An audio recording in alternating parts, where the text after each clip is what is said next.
ஆண்டவரே ஆழம் கற்றுக்கொள்ள எங்களுக்கு உதவி செய்யும். பெரிய காரியங்கள் செய்யும். இயேசுவின் நாமத்தில் ஜெபிக்கிறோம் பிதாவே. ஆமென். ஓகே. ஸோ இதுவரையிலும் நம்ம என்ன பார்த்தோம்? ஒரு ரீகேப் செஞ்சுட்டு அதுக்கப்புறம் நம்ம அடுத்த கிளாஸ் போகலாம். ஸோ கிரியேஷன் ஆண்டவர் உருவாக்கினார். அந்த கிரியேஷன்லயே மிக முக்கியமான படைப்பு யாருன்னு பார்த்தா மனிதன். ஸோ மனிதனுக்காகவே எல்லாவற்றையும் சிருஷ்டித்தார்.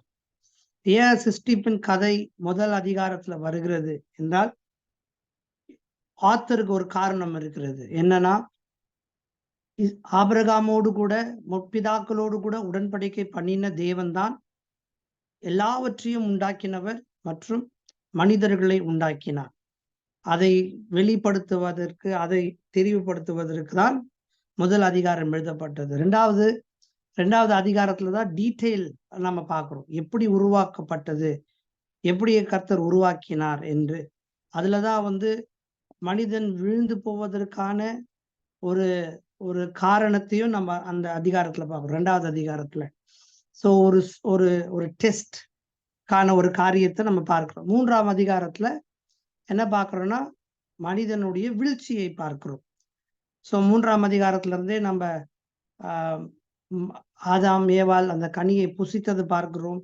பின்பு தேவன் அவங்களை சந்திக்கிறார். அதுக்கப்புறம் அவங்க கிட்ட கேட்கிறாரு. அதுக்கப்புறம் he pronounced the judgment. So மூன்று பேர் மேலேயும் ஆண்டவர் என்ன பண்றாருன்னா சபிக்கிறார், சாபத்தை கட்டளையிடுகிறார், அல்லது நியாய தீர்ப்பு ஜட்ஜ்மெண்ட் ப்ரொனவுன்ஸ் பண்றார், சொல்றார். ஸோ அதை தான் பார்த்தோம். அதுல முதல் கட்ட ப்ரொனவுன்ஸ்மெண்ட் ஆஃப் ஜட்ஜ்மெண்ட் யார் மேல வந்தது? சர்பன்ட் மேல வந்தது. ஸோ இதில் நிறைய காரியங்கள் நம்ம பார்த்தோம். வஞ்சித்தது சர்ப்பம் தான், வஞ்சித்தது சாத்தான் அல்ல. அல்லது வீழ்ச்சி என்பது வெளியே இருந்து வந்த அல்லது மூன்றாவது ஒரு நபர் மூலமாய் வந்ததல்ல. வீழ்ச்சி என்பது மனிதனுக்குள்ள இருந்து வந்த ஒன்று. ஸோ விழுந்து போனதற்கான காரணம் என்னன்னா மனிதனே காரணம் என்று பார்த்தோம். ஸோ அதுக்கப்புறம் த ப்ரொனவுன்ஸ்மெண்ட் ஆஃப் த ஜட்ஜ்மெண்ட் முதல் யார் மேல வருதுன்னா சர்பன்ட் மேல வருது. ஸோ அதுல என்ன சொல்றாரு? நீ வாழ்க்கை ஃபுல்லா நீ நகர்ந்து தான் போவ, உன்னுடைய வயிற்றுனால நகர்ந்து போவாய், நீ மண்ணை தான் திம்புவாய் அப்படின்னு சொல்லும் போது நம்ம என்ன யோசிப்போம்னா, அதுக்கு முன்னாடி சர்ப்பமானது பறந்துட்டு போச்சா இல்லை நடந்து போச்சா என்று யோசிப்போம். ஆனா அதுவான அர்த்தம் அதல்ல. ஏற்கனவே ஆண்டவர் உருவாக்கும் போதே ஊரும் பிராணிகளையும் சேர்த்துதான் உருவாக்கினார். ஸோ சர்ப்பம் என்பது அந்த வகையில் வந்த ஒரு மிருகம், ஒரு விலங்கு தான் என்பது வேதம் தெளிவாய் சொல்லுகிறது. ஸோ வஞ்சித்தது ஒரு ஒரு ஒரு சூப்பர் நேச்சுரல் பீயிங் கிடையாது. அதாவது வேற ஒரு ஃபார்ம் கிடையாது. ஏஞ்சல்ஸோ அல்லது தள்ளப்பட்ட தூதனோ என்பது அல்ல. Serpent is serpent only according to the Bible.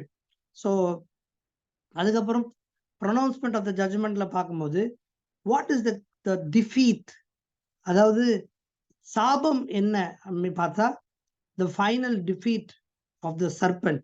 So இந்த இடத்துல ரெண்டு காரியம் நம்ம புரிஞ்சுக்கணும். சர்பன்ட் சொல்லும்போது it is also symbolic representation of the rebellious generation.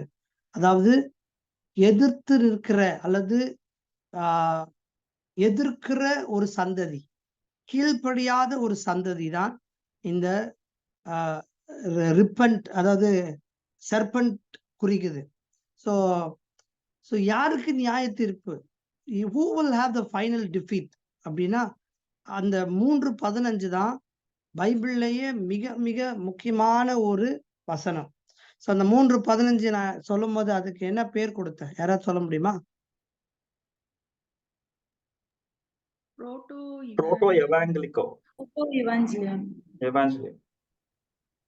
Okay, proto இவாங்கிலியான்.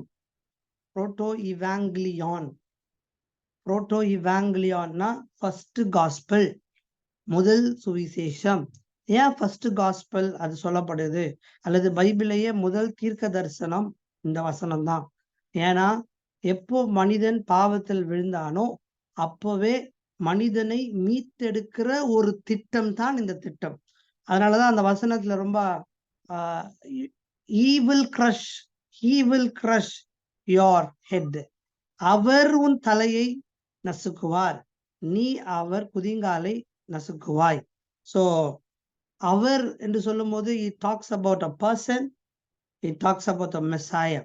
So வரப்போகிற மேசியாவை குறித்து அல்லது மீட்பரை குறித்து சொல்லப்பட்ட முதல் வசனமே இந்த வசனம் தான். அப்போ ஆண்டவர் வந்து அந்த ஜட்ஜ்மெண்ட்டை வந்து ப்ரொனவுன்ஸ் பண்றாருன்னா he openly confessing that, வெளிப்படையாவே சொல்றார். அப்போ இயேசு கிறிஸ்து வரப்போறாருன்றது யாருக்கெல்லாம் தெரியும்? அப்படின்னா மேசியா வரப்போறாருன்றது யாருக்கெல்லாம் தெரியும்? எல்லாருக்கும் தெரிஞ்சிருக்கும். அப்ப பிசாசுக்கு தெரிஞ்சிருக்குமா? கண்டிப்பா தெரிஞ்சிருக்கும். ஆனால்தான் பிசாசு வந்து இயேசுசாமி பூமியில இருக்கும்போது மனுஷங்க அவரை தேவனுடைய குமாரன் என்று ஐடென்டிஃபை பண்ணதை விட பிசாசு அவர் ஐடென்டிஃபை பண்ணது அதிகம். நீர் தேவனுடைய குமாரனே ஆனால், அவரை சோதிக்கும் போது கூட அப்படிதான் சொன்னான், நீ தேவனுடைய குமாரனே ஆனால். அதுக்கப்புறம் இயேசு சுவாமி படகு விட்டு இறங்கி போகும்பொழுது பிசாசு கேட்கும், நீர் ஏன் நீங்க வந்தீர், எங்களை ஏன் துன்பப்படுத்த வந்தீர் அப்படின்னு சொல்லி. ஸோ இயேசு அதாவது மேசியா இரட்சகர் வருவார் என்பது it was a open confession by God. ஆண்டவரை அறிக்கையிட்டார். So 3:15 is a very very important. It's the uncovering of God's plan of salvation to humanity. So the uncovering of woman's seed and his work will become the sole purpose of the rest of the Bible. So uncovering of the woman's seed அப்படின்னா இந்த ஸ்திரீயினுடைய வித்தை வெளி காண்பிப்பது அல்லது வெளிப்படுத்துவது தான் இந்த பைபிளுடைய முக்கிய சாரம்சம் அல்லது முக்கிய நோக்கம். ஸோ முழு பழைய ஏற்பாட்டையும் நம்ம எந்த கண்ணோட்டத்தில் பார்க்கணும்னா, மேசியாவை தேவன் எப்படி கொண்டு வந்தார் என்பதை வெளிப்படுத்த மட்டும்தான் எழுதப்பட்டது பழைய ஏற்பாட்டு. மற்றபடி இந்த நிறைய அதே போல பழைய ஏற்பாட்டினுடைய தீர்க்க தரிசனங்கள் எல்லாமே நிறைவடைந்த ஒரு தீர்க்க தரிசனம். ஏன்னா பழைய ஏற்பாட்டின் தீர்க்க தரிசனம் எல்லாம் இயேசு கிறிஸ்துவனுடைய வருகையை குறிக்கப்படுகிற அல்லது இயேசு கிறிஸ்துவனுடைய வருகையை சொல்லுகிற தீர்க்க தரிசனம் தான். நிறைய பிரசங்கியார்கள் நிறைய தீர்க்க தரிசனங்களை தவறாய் பிரசங்கிப்பார்கள். அதாவது உதாரணத்துக்கு எசைக்கேல்ல இருந்தோ சரி அல்லது தானியேல்ல இருந்தோ சரி, தானியேல்ல இருந்து சில வசனங்கள் எடுத்து ஆண்டவருடைய 2வது வருகை, இயேசு கிறிஸ்துடைய 2வது வருகையை பற்றி சொல்லப்படுகிறது அப்படி இப்படிலாம் நீங்க பிரசங்கத்தை கேட்டிருக்கலாம். ஆனால் உண்மையில என்ன அர்த்தம்னா, பழைய ஏற்பாட்டுல சொல்லப்பட்ட எல்லா தீர்க்க தரிசனமும் முடிவடைந்த தீர்க்க தரிசனம், நிறைவேறின தீர்க்க தரிசனம். ஏன்னா அது எல்லாமே இயேசு கிறிஸ்துவனுடைய முதலாம் வருகையை குறித்து சொல்லப்பட்ட தீர்க்க தரிசனம் மட்டும்தான். சிலர் வந்து சொல்லுவாங்க இது 2வது வருகையை குறித்து சொல்லப்பட்டது. ஏன் அப்போ இல்லையா? அது இல்லைன்னா தானியேல்லையும் சரி அல்லது மற்ற தீர்க்க தரிசன புஸ்தகங்களை சொல்லுவாங்க இது ஏன்னா இப்போ ரீசெண்டா கோவிட் வந்துச்சு. கோவிட் வந்த டைம்லலாம் ஐசாயால இருந்து ஒரு வசனத்தை எடுத்து அப்படி சொன்னாங்க, அதை இதோட கம்பேர் பண்ணாங்க. எத்தனை பேர் அதை உங்க வாட்ஸ்அப்ல ஃபுல்லா வந்திருக்கும். நீ அறைக்குள் போய் உன் அறையை பூட்டி கொண்டு நீ ஜபம் பண்ணு அப்படின்னு சொல்லிட்டு ஐசாயால இருந்து எசைக்கில இருந்து தானியில இருந்து எடுத்து இது இந்த கோவிட் 2020 தான் இந்த வசனங்கள் குறிக்குது அப்படின்னு சொல்லுவாங்க. நம்ம ஒண்ணு புரிஞ்சுக்கணும், பழைய ஏற்பாட்டின் எல்லா தீர்க்க தரிசனமும் இயேசுனுடைய முதல் வருகையை சொல்லுவதை மட்டும்தான். ஏன்னா அந்த டைம்ல இயேசுவின் 2வது வருகை குறித்து சொல்லணும்னு அவசியமே இல்லை. ஏன் இல்லை அப்படின்னா, அந்த டைம்ல இயேசுனுடைய முதல் வருகையே பார்க்காத ஜனங்களுக்கு இயேசுவின் 2வது வருகையை பத்தி சொன்னா எப்படி புரியும்? இருக்கீங்களா? ஸோ இந்த 3:15 என்பது இந்த வசனங்களை, இந்த வசனத்தை ஆண்டவர் எப்படி நிறைவேற்றினார்? கன்னி மரியாளுடைய வயிற்றிலே இந்த இயேசு என்கிற குழந்தை எப்படி பிறந்தது என்பதை காண்பித்ததுதான் பழைய ஏற்பாட்டின் முழு புஸ்தகமும். அதுதான் சொல்லுது. The uncovering of the women's seed. நான் நோட்ஸ்ல இருந்து வாசிக்கிறேன். His work will become the sole purpose of the rest of the Bible. The author of the Pentateuch shows that God's covenant with Israel comes under this program of God. So ஆண்டவருடைய அந்த உடன்படிக்கையை, ஆபிரகாமோடு கூட பண்ணின அந்த உடன்படிக்கையை தேவன் எப்படி நிறைவேற்றினார் என்று காண்பிக்கிறது தான் இந்த பழைய ஏற்பாட்டின் 39 புஸ்தகங்கள். ஸோ நான் எப்பவுமே சொல்லுவேன் என்னோட கிளாஸ்ல, the rest of the Old Testament, அதாவது Genesis chapter 3 verse 16 to Malachi chapter, இது எல்லாமே is a commentary written for Genesis 3:15. நான் சொன்னது புரிஞ்சுதா? அதாவது கமெண்ட்ரிஸ்லாம் பார்த்துருக்கீங்களா? எத்தனை பேர் லைப்ரரி அப்படிலாம் போயிருக்கீங்க? நீங்கள் ஆன்லைன் பைபிள் காலேஜ் படிக்கிறதுனால லைப்ரரிஸ்லாம் போய் படிக்கிறீங்களா, புக்ஸ் எல்லாம் வாசிக்கிறீங்களா என்பது எனக்கு தெரியல. வெறும் நம்ம நம்ம நம்ம கிளாஸ்ல நம்ம படிக்கிறோம், இது மட்டும் இல்லை. அசைன்மெண்ட்ஸ்லாம் பண்றது உண்டா நீங்க?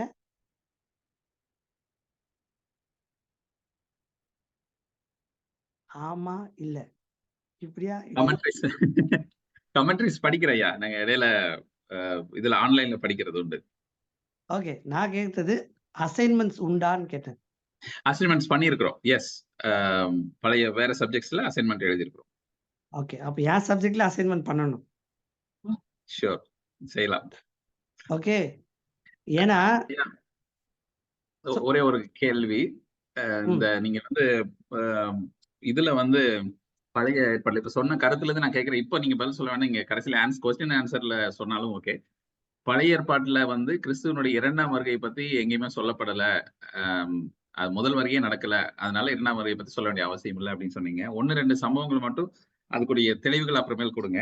தானியேல் 7ஆம் அதிகாரத்துல 13ஆம் வசனத்துல மனுஷகுமாரனுடைய சாயலான ஒருவர் வானத்து மேகங்களுடனே வந்தார், நீண்ட ஆயுசுள்ளவர் இடம் மட்டும் வந்து அவர் சமீபத்தில் கொண்டு வரப்பட்டார், அவருக்கு கர்த்தத்துவம் மகிமையும் ராஜரீகமும் கொடுக்கப்பட்டது அப்படின்னு இருக்கு. அந்த காரியத்தை தான் இயேசு வந்து மார்க்ல கோட் பண்றாரு, மேகல் மேல் வருவேன் அப்படின்னு சொல்லிட்டு. சோ அது அவருடைய 2ஆம் வருகையை தானே அது குறிக்குது அப்படிங்கிறது ஒரு கேள்வி. 2வது, இந்த யோபு எழுதும்போது என் மீட்பர் உயிரோடு இருக்கிறார், அவர் இந்த மண்ணின் மேல் வருவார், வந்து நிற்பார், அந்நிய கண்கள் என் சொந்த கண்களே காணும் அப்படின்னு சொல்லி அவர் ஒரு தீர்க்கதரிசனமான ஒரு வார்த்தையை சொல்றாரு. சோ அதுவும் அவருடைய 2ஆம் வருகை குறிக்குது அப்படிங்கிறது என்னுடைய அபிப்பிராயம். நீங்க பின்னாடி அப்புறமே சொல்லுங்க ப்ளீஸ். ஓகே, ஷார்ட்டா சொல்லிடுறேன் இதுக்கு பதில், ஆனா நான் பின்னாடி சொல்றேன். அதாவது இதுக்கு தான் நம்ம முழு சப்ஜெக்ட்ஸையும் நம்ம படிக்கணும். நம்பர் 1. ஸோ பைபிள் காலேஜ் சொல்லும்போது நிறைய சப்ஜெக்ட்ஸ், நான் லாஸ்ட் கிளாஸ் கூட நான் அதை எக்ஸ்பிளைன் பண்ணேன். டேனியல் அண்ட் ரெவலேஷன் என்பது ஒரு சப்ஜெக்ட். ஸோ அது வந்து அப்போகாலிப்டிக் லிட்ரேச்சர்னு சொல்லுவாங்க. ஸோ அந்த ஜான்ரா, அந்த டைப் ஆஃப் ரைட்டிங் வந்து என்ன ரைட்டிங்ன்றதை நம்ம தெரிஞ்சுக்கணும். 1. 2வது, டேனியல் வந்து இட்ஸ் நிறைய வந்து சிம்பாலிக் லாங்குவேஜஸ் நிறைய யூஸ் பண்ணப்பட்டிருக்கு. இப்போ ஒரே ஒரு உதாரணத்துக்கு நான் ஜஸ்ட் ஒரு எக்ஸாம்பிள் சொல்றேன். இப்போ யூத ராஜசிங்கம் யார்? இயேசு.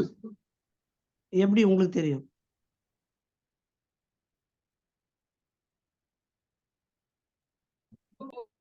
யூத கோத்திரத்துல பிறந்தாருன்னு ஏசாயால வாசிக்கிறோம் இல்லைங்களா? ஈசா என்னும் அடிமரத்துல இருந்து ஒரு கிளம்பி, சோ யூதா கோத்திரத்துல. ரெவலேஷன்ல 5ஆம் அதிகாரத்துல ஒரு வசனம் இருக்கு. ஓகே, டக்குன்னு அதை வாசிங்க.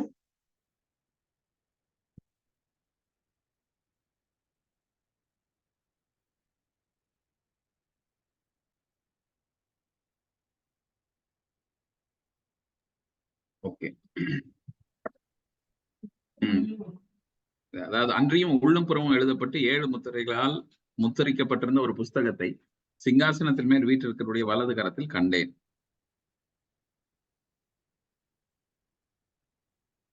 5வது வசனத்துல நான் வாசிக்கிறேன். பிரதர் Okay, 5வது வசனம். அதான். அப்பொழுது மூப்பர்களில் ஒருவன் என்னை நோக்கி, நீ அழ வேண்டாம், இதோ யூத கோத்திரத்தின் சிங்கமும் தாவீதின் வேறுமானவர் புஸ்தகத்தை திறக்கவும் அதன் எழுத்து முத்திரைகளையும் 7 முத்திரைகளையும் உடைக்கவும் ஜெயம் கொண்டிருக்கிறார். சோ இங்க என்ன போட்டிருக்கு? யூத ராஜ சிங்கம், யூத கோத்திரத்தின் சிங்கம். ஓகே, இது யாரு? இயேசு. இயேசு. 6வது வசனம் வாசிப்போம். அப்பொழுது இதோ ஆஹ் அடிக்கப்பட்ட வண்ணமாய் இருக்கிற ஒரு ஆட்டுக்குட்டி சிங்காசனத்திற்கும் 4 ஜீவன்களுக்கும் மூப்பர்களுக்கு மத்தியிலே நிற்க கண்டேன். அது 7 கொம்புகளையும் 7 கண்களையும் உடையதாய் இருந்தது. அந்த கண்கள் போதும். அடிக்கப்பட்ட வண்ணமாய் இருந்த ஒரு ஆட்டுக்குட்டியை சிங்காசனத்திற்கும். இந்த ஆட்டுக்குட்டி யாரு? அதுவும் இயேசு கிறிஸ்து. இப்போ யோவான் பார்த்தது சிங்கத்தையா ஆட்டுக்குட்டியா? இதுக்குதான் நான் வந்து ரெவலேஷன் வந்து நம்ம படிக்கலாம். ஓகே, இப்ப ரெவலேஷன் கிளாஸ் எடுக்க போறது இல்ல. இது வந்து எப்படி புரிஞ்சுக்கணும்? யோவான் பார்த்தது சிங்கத்தையா ஆட்டுக்குட்டியா அப்படின்னு பார்த்தா, யோவான் பார்த்தது இயேசு கிறிஸ்துவ. அவர் சிங்கத்தையும் பார்க்கல, ஆட்டுக்குட்டியும் பார்க்கல. அவர் பார்த்தது இயேசு கிறிஸ்துவை. ஆனால் இது நமக்கு எப்படி தெரியும்? இதுக்குதான் அப்போகலிப்டிக் லிட்ரேச்சர் சொல்லுவாங்க. இந்த ரைட்டிங்ஸ் யூத ஜனங்களுக்கு எல்லாருக்குமே தெரியும் இந்த ரைட்டிங்ஸ் எப்படின்றது, அதோட அர்த்தங்கள். அதனாலதான் ரெவலேஷன் அன்னைக்கு நான் சிஸ்டர் ஏதோ சொன்னாங்க, எல்லாமே வந்து it's symbolically we need to understand. எதுவுமே லிட்ரலா எடுத்துக்கூடாது. லிட்ரலா எடுக்கணும் என்ன அர்த்தம்னா நம்ம எல்லாமே ஃபுல்லா தப்பாயிடும். ஸோ சிங்கத்தை பார்த்தாரா இல்லது ஆட்டுக்குட்டியை பார்த்தாரானா, நான் ஒரு பட்டிமன்றம் வச்சேன்னா முடிஞ்சு போச்சு. ஏன்னா சிங்கத்தை தான் பார்த்தாரு 5வது வசனம் சொல்லுது, ஆட்டுக்குட்டியை தான் பார்த்தாரு 6வது வசனம் சொல்லுது. ஆனா அவர் ரெண்டுத்தையுமே பார்க்கல, அவர் பார்த்தது இயேசு கிறிஸ்து. ஸோ டேனியல் அண்ட் ரெவலேஷன் வந்து அப்போகாலிப்டிக் லிட்ரேச்சர்ல வரும். ஸோ இயேசு சுவாமி வந்து புதிய ஏற்பாட்டுல பழைய ஏற்பாட்டின் வசனங்களை கோட் பண்றாரு. ஓகே, ஆனா தானியல்ல சொல்லப்படுகிற அந்த அந்த அந்த ஒரு ஸ்டாச்சு ஒன்று இருக்கும், அந்த கோல்டன் ஸ்டாச்சு, அந்த ட்ரீம்ஸ் எல்லாமே வந்து இட்ஸ் நம்மளுடைய காமன் சென்ஸை நம்ம யூஸ் பண்ணணும் சில நேரத்துல. நமக்கு இப்போ ஜீசஸோட ஃபர்ஸ்ட் கம்மிங்கும் தெரியும், ஜீசஸோட செகண்ட் கம்மிங்கும் தெரியும். தெரியுமா? இப்போ ஒரு புறஜாதி ஜனங்க கிட்ட போயிட்டு இயேசு சுவாமியோட செகண்ட் கம்மிங் பத்தி சொன்னோம்னா அவனுக்கு ஒண்ணுமே புரியாது. ஏன் புரியாது? ஏன்னா அவனுக்கு ஃபர்ஸ்ட் கம்மிங்கே தெரியாது. அப்போ சிம்பிள், நம்மளுடைய காமன் சென்ஸை நம்ம யூஸ் பண்ணும்போது, சில நேரத்துல பைபிள் ரீட் பண்ணும்போது we need to use our common sense. என்னன்னா ஃபர்ஸ்ட் அட்வென்ட்னா இயேசு கிறிஸ்துவனுடைய முதல் வருகையை பற்றியதான ஒரு தீர்க்க தரிசனங்கள் தான் பழைய ஏற்பாட்டுல சொல்லப்படுகிறது. ஏன்னா இயேசு சுவாமி வருகையை குறித்து தான் இம்பார்ட்டன்ஸ் கொடுத்தது. ஓகே, புரிஞ்சுச்சுங்களா? சோ நீங்க மேல மேல போகும்போது அதுக்குடைய அர்த்தங்கள் இது. யோபு வந்து என் மீட்பர், இட்ஸ் அ poetical லாங்குவேஜ். யோபு வந்து பாடல். சோ பாடல் சொல்லும் போது அது லிட்ரலா என்ன செய்ய முடியாது, எடுத்துக்க. என் மீட்பர் உயிரோடு இருக்கிறார். இன்னொன்னு நமக்கு தான் தெரியும் இயேசு சுவாமி மீட்பர்ன்ட்டு. யோபுக்கு தெரியுமா அவர் மீட்பர்ன்ட்டு? My redeemer lives. A redeemer. It's a song, it's a confession, it's a trust that Job is having on God. So my redeemer lives ன்னு சொல்றாரு, என் மீட்பர் உயிரோடு இருக்கிறார் சொன்னார் யோபு. இப்ப நான் ஒரு கேள்வி கேட்கிறேன், அவர் பிதாவை சொன்னாரா இயேசு சாமி சொன்னாரா? தேவனை, பிதாவை தான் சொன்னார். அவருக்கு ஒரு தேவன் தான் தெரியும். நமக்கு மட்டும்தான் மீட்பர், என் மீட்பர் உயிரோடு அப்படின்னும் போது நம்ம இயேசு சாமியை தான் நம்ம சொல்றோம். ஏன்னா அவர் தான் மரித்தார் சதா காலங்களில் உயிரோடு. சோ இப்ப புரிஞ்சுச்சுங்களா? சோ the Old Testament முழுக்க is a commentary written for the promise of the verse, that is Genesis 3:15. ஓகேங்களா? So let's move on. So second in line, ஜட்ஜ்மெண்ட்ல செகண்ட் இன் லைன்ல யார் இருக்கிறா? மேடம் ஈவ் இருக்கிறாங்க. So the second in line for God's judgment. ரெண்டாவது ஜட்ஜ்மெண்ட்ல யார் இருக்குன்னா அது உமன். அதை வாசிப்போம் அந்த வசனத்தை. 3:16. அவர் ஸ்திரீயை நோக்கி, நீ கர்ப்பவதியாய் இருக்கும்போது உன் வேதனையை மிகவும் பெருக பண்ணுவேன். வேதனையோட பிள்ளை பெறுவாய். உன் ஆசை உன் புருஷனை பற்றி இருக்கும். அவன் உன்னை ஆண்டு கொள்வான் என்றார். ஓகே, நோட்ஸ் இருந்தா நோட்ஸ் வாங்க. Our judgment is in relation to bearing children. So this act of bearing children also highlights the notion of the seed. The childbirth will be difficult and painful. See, நிறைய பேர் என்ன நினைக்கிறாங்கன்னா, அதாவது ஏவாள் பாவம் செஞ்சதுனால ஆண்டவர் அந்த வேதனை என்ன பண்ணிட்டாருன்னா, இதுல ஜட்ஜ்மெண்ட்ன்றது என்னன்னா, அந்த வேதனையை ஆண்டவர் இன்க்ரீஸ் பண்ணிட்டார். See, முன்னாடி மேபி எப்படி இருந்திருக்கலாம்னா ரொம்ப வலி இருந்திருக்காது, ஓகேங்களா? ஆனா இந்த ஜட்ஜ்மெண்ட்ல என்ன வந்துச்சுன்னா, இப்போ வந்து நீங்க ஈஸியா மிருகங்களுக்கும் மனுஷங்களுக்கும் ரொம்ப வித்தியாசம் இருக்குது. மிருகங்கள் குட்டி போடும் போது பார்த்துருக்கீங்களா? சில மிருகங்கள்லாம் குட்டி போறதே தெரியாது. அது பாட்டு ஒரு பிரசவத்துல 7-8 குட்டி போட்டு போயிட்டே இருக்கும். குட்டி போட்டு அது பாட்டு எழுந்து நடந்து போயிட்டே இருக்கும். நம்ம மனுஷங்க மட்டும்தான் குட்டி போடும் போது மகா பாடு உபத்திரவங்கள் ஊடாய் கடந்து போய் தான் குட்டி போடணும். அதுதான் அந்த judgment. Okay, so the childbirth will be difficult and painful. See, நிறைய பேர் when man and women were created, God blessed them to be fruitful and multiply. அதாவது ஆதியாகமம் 1:22லயே நம்ம 28ல என்ன வாசிக்கிறோம்? ஆண்டவர் அவர்களை வந்து படைக்கும் போதே நீ வந்து பலுகி பெருகு அப்படின்னு சொல்லிட்டார். பலுகி பெருகு, be fruitful and multiply. So பாவத்தினுடைய விளைவு கிடையாது பிள்ளை பெறுதல் அல்லது ஃப்ரூட்ஃபுல்லா இருக்கிறது. பாவம் செய்யறதுக்கு முன்னாடியே ஆண்டவர் அவர்களை ஆசீர்வதித்தார், அவர்கள் பலுகி பெருகணும்னு சொல்லிட்டு. யோசித்து பாருங்க, பிஃபோர் ஃபால் ஆதாம் ஏவாள் குழந்தை பிறக்கல, குழந்தை இல்லை. ஒருவேளை அவங்களுக்கு குழந்தை இருந்தா எப்படி பெற்றிருப்பாங்க? ஏவாள்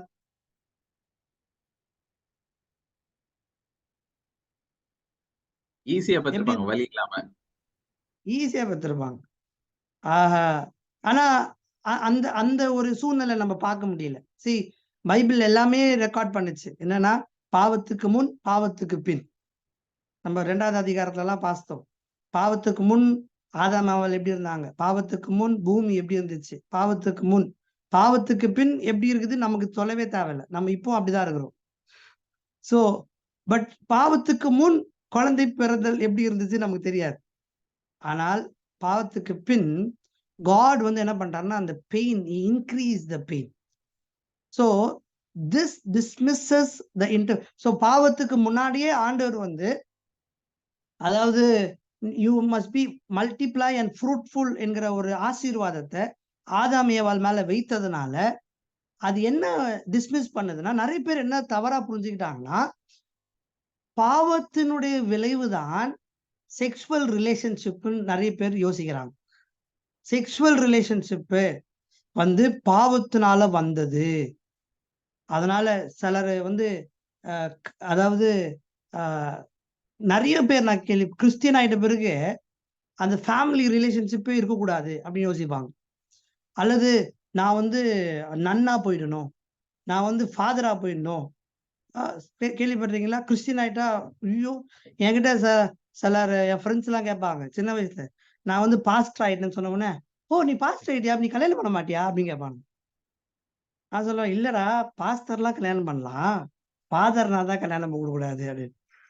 நான் சொல்லுவேன், நான் பாஸ்டர் ஆயிட்டு ஃபாதர் ஆயிட்டேன்டா அப்படின்னு. ஸோ நிறைய பேருடைய அண்டர்ஸ்டாண்டிங் என்னன்னா, sexual relationship is a result of sin. See, sexual relationship is not a result of sin.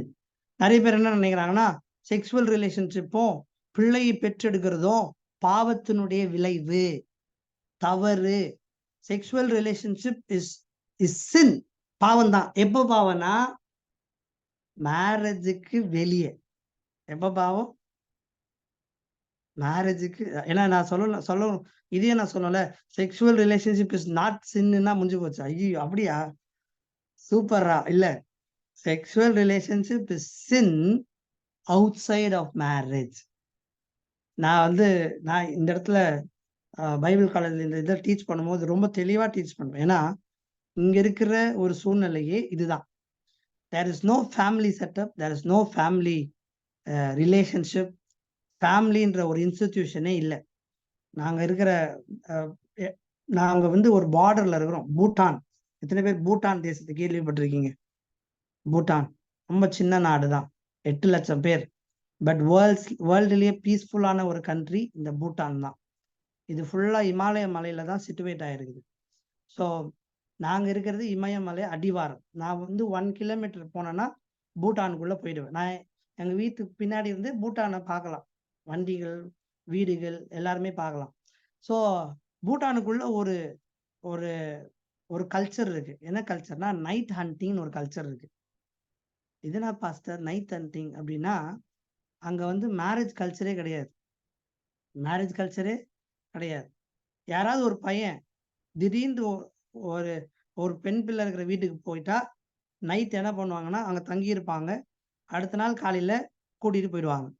அதுக்கு பேர் தான் நைட் ஹண்டிங் கல்ச்சர். அதுக்கப்புறம் அவங்களுக்கு கல்யாணம் நடந்துரும். இந்தியாவில் எப்படி இருந்தா எப்படி இருக்கும்? நல்லா இருக்கும்ல.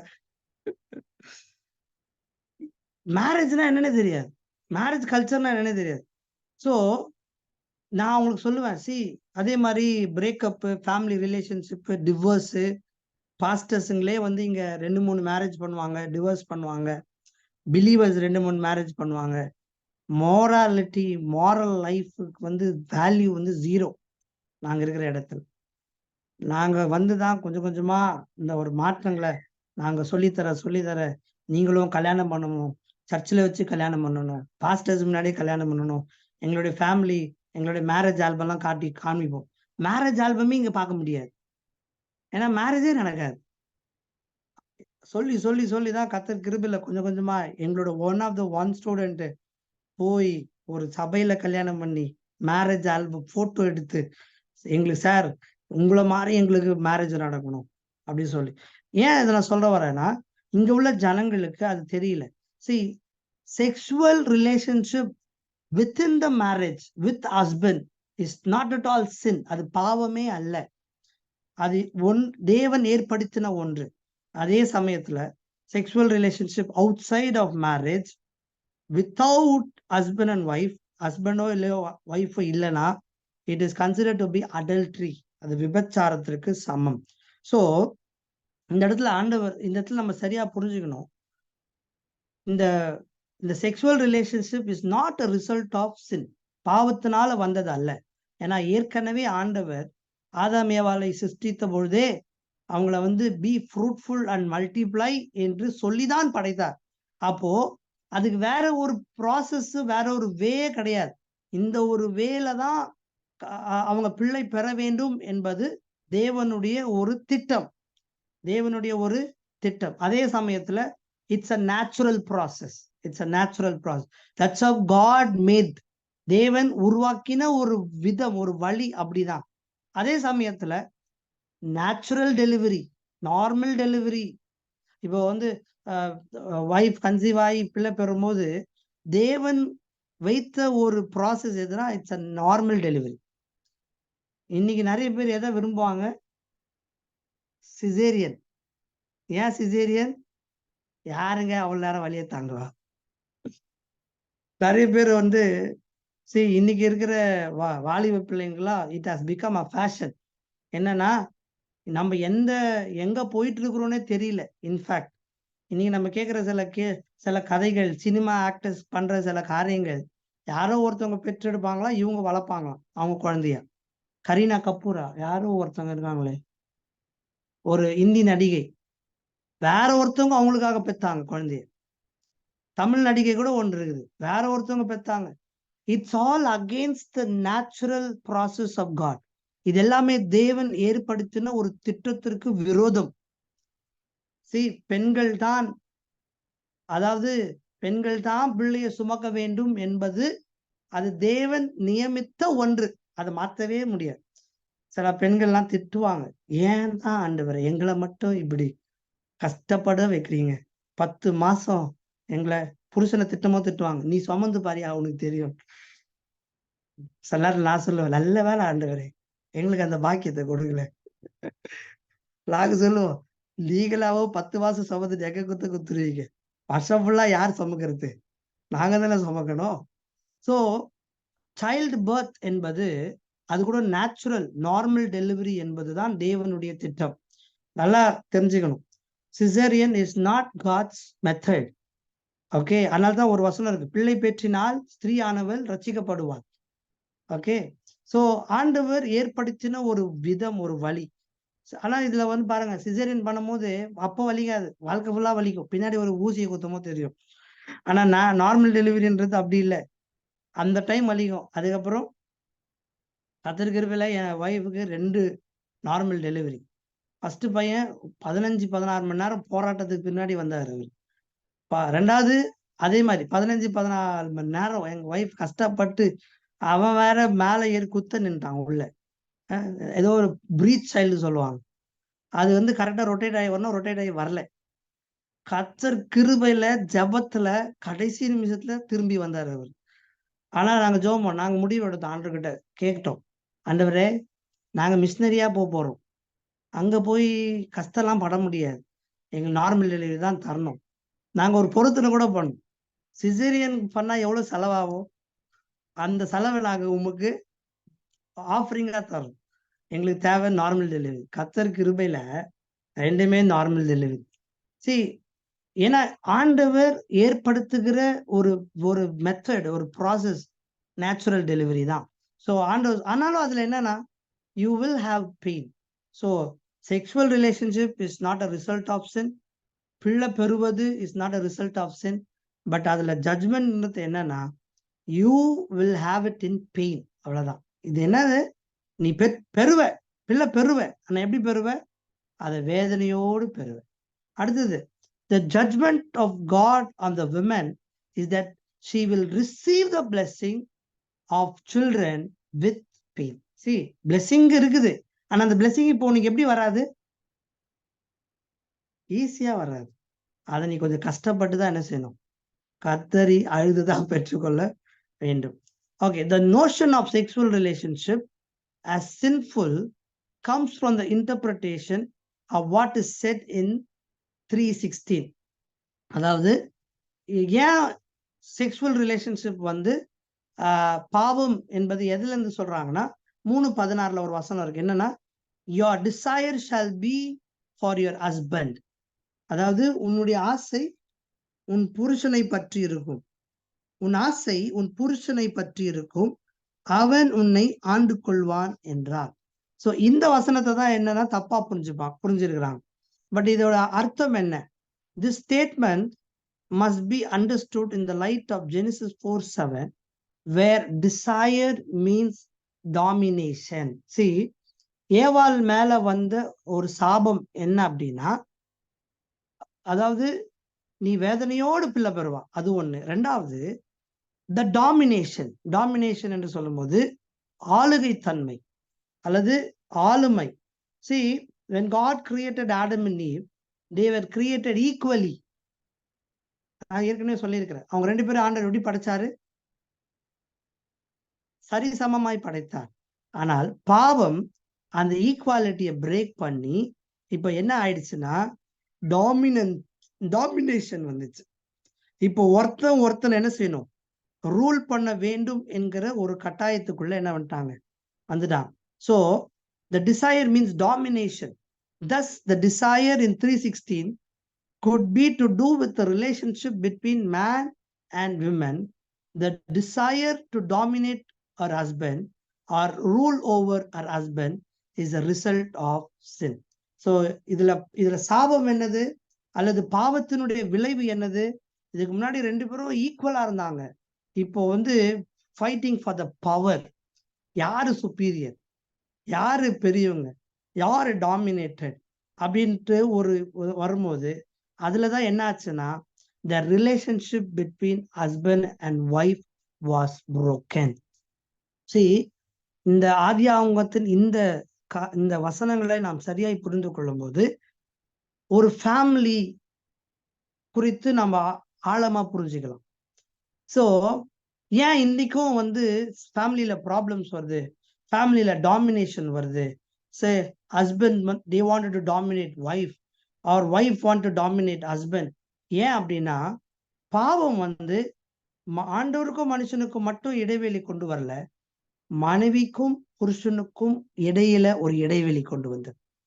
அதனாலதான் பாருங்க, in everywhere there is difference of opinion.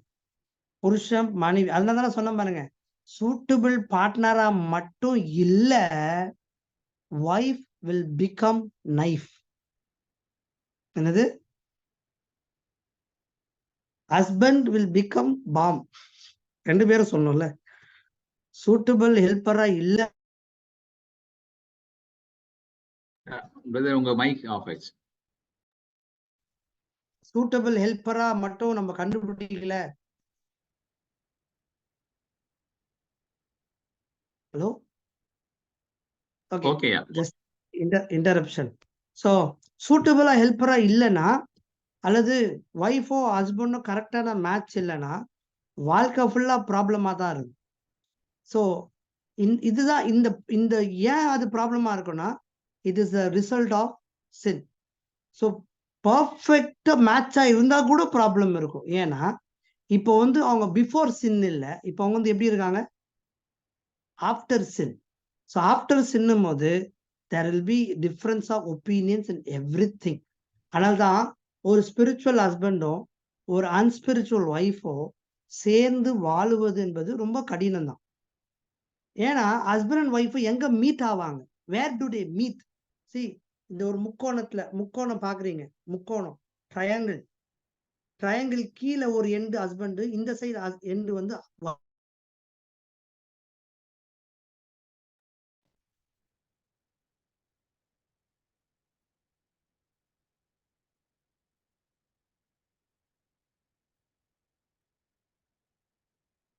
Okay.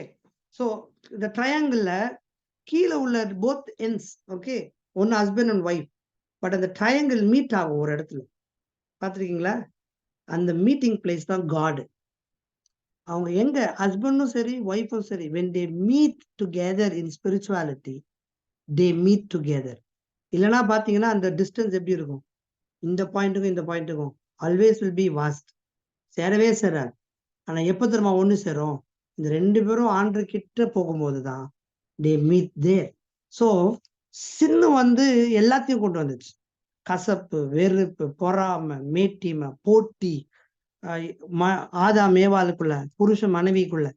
So it broke the relationship between husband and wife. So அதுலதான் என்ன வந்துச்சுன்னா the dominance, the domination வந்துச்சு. ஸோ இதுலதான் காட் என்ன பண்ணாருன்னா,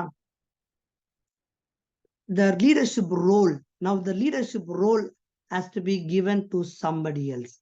Okay, so alla paranga, the relationship may be before sin as harmonious. Harmonious na enna theriyuma, harmony, harmonium கேள்விப்பட்டிருக்கீங்களா? Harmonium, harmony என்ற வார்த்தை மியூசிக்ல யூஸ் பண்ற ஒரு வார்த்தை, ஹார்மனி. ஹார்மனினா என்ன அர்த்தம்னா, இப்போ ஒருத்தவங்க பாட்டு பாடுறாங்க அப்படின்னா, உதாரணத்துக்கு ஒருத்தவங்க டி மேஜர் ஸ்கேல்ல பாடுறாங்கன்னா, இசை வாசிக்கிறவர் டி மேஜர்ல வாசிக்கணும். இசை வாசிக்கிறவர் இ மைனர்ல வாசித்தாருன்னா, பாடுறவர் ஒரு ரேஞ்சில் போவாரு, வாசிக்கிறவர் ஒரு ரேஞ்சில் போவார். இது ஒரு கீபோர்டு இருந்தா பரவாயில்ல. இதே ஒரு கிட்டாரு, ஒரு பேஸ் கிட்டாரு எல்லாம் இருந்துச்சுன்னா, கிட்டார் சொல்லுவாரு, நீ நாடா இ மைனர்ல வாசிக்கிற, எனக்கு தெரிஞ்ச ஏ மைனர்ல தான் நான் வாசிப்பேன். பேஸ் கிட்டார் சொல்லுவாரு, நான் சி மேஜர்ல தான் வாசிப்பேன். ஃப்ளூட் சொல்லுவாரு, நான் எஃப் மேஜர்ல தான் வாசிப்பேன். அப்படின்னு ஆளாளுக்கு ஒரு மேஜர் மைனர்ல வாசிச்சா பாடுறவர் ஓடி போயிடுவார். நீங்க ஏதாவது வாசிக்கடா, ஆக்சுவலா அது பாடுறவரை தப்பா காமிக்கும். இதுக்கு பேர் தான் ஹார்மனி.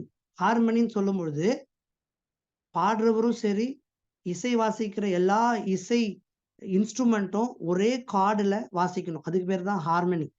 ஸோ ஒற்றுமை ஒற்றுமை என்ற இந்த இந்த ஒற்றுமை எப்போ இருந்துச்சு ஆதாம் ஏவாளுக்குள்ள? பாவத்துக்கு முன்னாடி. ஏன்னா அந்த பழம் சாப்பிட்றதுல கூட அவங்க எப்படி இருந்தாங்க? ஒற்றுமையா இருந்தாங்க. பழம் சாப்பிட்டதுக்கு அப்புறம் தான் அந்த ஒற்றுமை என்ன ஆச்சு? நான் சாப்பிடல, நான் பண்ணல, அவங்க தான் பண்ணாங்க, நீங்க கொடுத்தீங்களே, நீங்க குத்துவீங்களே, அவங்க தான், இது இல்ல. So that was totally affected due to sin. The sin not only affected their relationship, but the relationship with the creator and the rest of the creation. இதுதான் ரொம்ப முக்கியம். See, பாவம் வந்து சிருஷ்டிகரோடு கூட இருந்த அந்த தொடர்பை மட்டும் அது துண்டிக்கல, அது பாதிக்கல, மற்றும் அது எல்லா விலங்குகள் ரெஸ்ட் ஆஃப் த கிரியேஷன் கூட என்ன பண்ணுச்சு?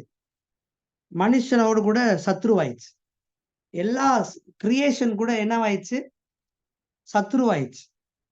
ஒரு உதாரணத்துக்கு நான் சொன்னேன், பாவத்திற்கு முன்னாடி முள் செடி வளரல, பாவத்துக்கு பின்னாடி தான் முள்ளே வந்தது.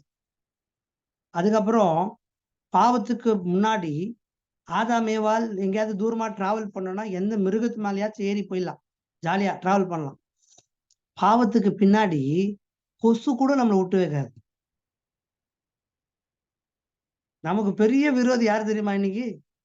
சிங்கமோ புலியோலாம் இல்ல, கொசு. கொசுவோட டேஞ்சர் கண்ணுக்கு தெரியாத virus. See, when God created, உலகத்துல சில வைரஸஸ்லாம் தேவை, சில பாக்டீரியாஸ்லாம் தேவை. நல்ல பாக்டீரியாஸ் இருக்குது, குட் பாக்டீரியாஸ் தான் இருக்குது. ஏன்னா மனுஷனுடைய உயிர் வாழ்வதற்காக ஆண்டவரே சிலதை ஏற்படுத்தலாம். நம்ம தயிர் சாப்பிட்றோம், தயிர், அந்த தயிர் எப்படி வருது? It's a good bacteria. தயிர், curd, it's a good bacteria. It's very good for our stomach. நம்ம வயிற்றுக்கு ரொம்ப நல்லது. நாங்க இருக்கிற ஊர்ல தயிர் கிடைக்கல, ஒரு வாரமா கிடைக்கல, ரொம்ப கஷ்டம். எங்க எல்லாருக்குமே ப்ராப்ளம், உடம்பு சரியில்லை, தயிர் கிடைக்கல. யோசிச்சு பாருங்க, ஜோம் பண்ணுங்க, ஆண்டவரே எங்களுக்கு தயிர் கிடைக்கல. ஸோ உண்மை அதுதான். நான் இங்க வந்து எங்களுக்கு பால் கூட கிடைக்காது. நாங்க இங்க பாக்ஸ் பால் தான் கிடைக்கும். சென்னையில இருக்கும்போது பாக்கெட் பால் கிடைக்கும், இங்க கிடைக்கவே கிடைக்காது. நாங்க ஜோம் பண்ணோம், ஆண்டவரே எங்களுக்கு தாங்க. நாங்க வந்து ஒரே வருஷத்துல அமுல் பாக்கெட் பால் வந்துச்சு, அதே மாதிரி தயிரும் வந்துச்சு. ஓகே, ஸோ எதெல்லாம் ஆண்டவர்கிட்ட கேட்கிறோமோ ஆண்டவர் தந்துட்டே இருக்கிறார். So see, when God created, he created everything. எல்லாமே நன்மைக்காக படைச்சார். ஆனா பாவம் வந்துச்சு, கொசு கிட்ட கூட மனுஷன் ஓடி தப்பிக்கணும்.